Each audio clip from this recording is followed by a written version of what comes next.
Now we're looking at breath orgasms. I mean, it sounds fascinating, but it is actually quite an amazing thing.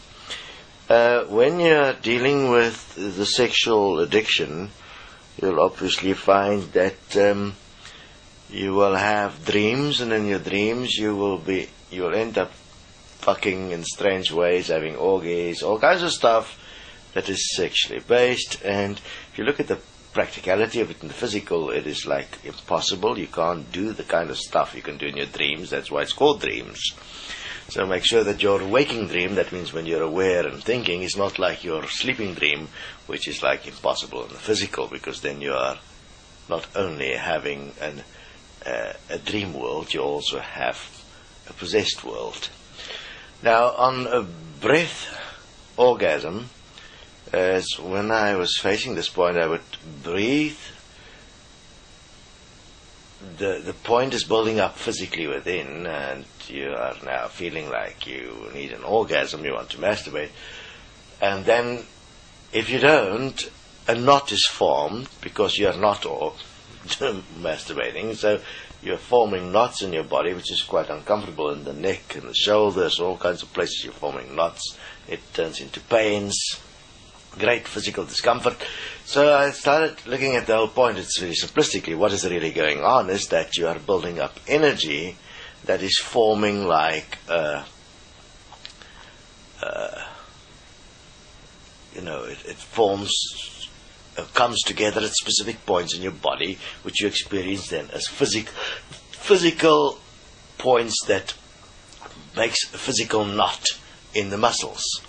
Because, I mean, there's a lot of energy there. So I then distribute the energy throughout the body through breathing equally to all cells, just what would happen in a perfect orgasm, where you share the experience with your whole body, all cells. I just breathe, every breath distributing the build-up of this energy to the cells, and fascinatingly enough, in that you will end up experiencing a breath orgasm, which is extended, magnificent. You can even lie down and have the breath orgasm, and the knot won't be there, because it's not that you are not masturbating. You're now giving the physical its required sharing in the good things in life, which is what we believe it to be, the masturbation and the sex. So, and you're doing it without compromising the point through utilizing various tools to stimulate the body into an orgasm. It is a natural expression of the distribution of the energetics within, and through that you will develop effective self-willed directive power when it comes to desires. And within that, breathe, focus on the energy, no imaging. If there's imaging, then you're going to want to go back to wanting to masturbate.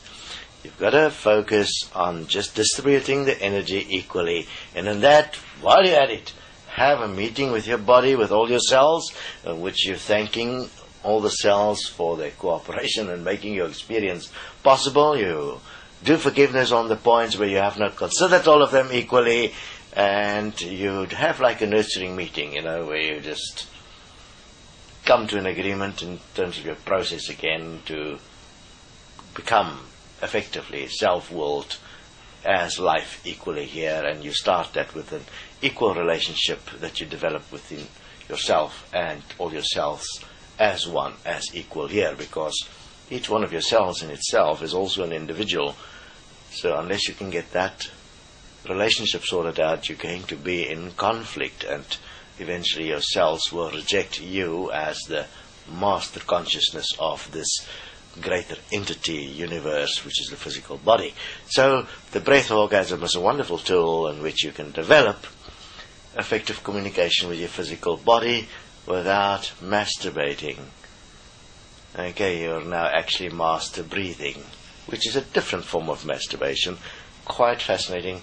Have fun with it.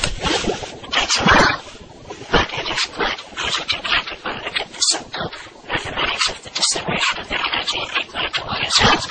This one equals 2 and we have solid masturbation.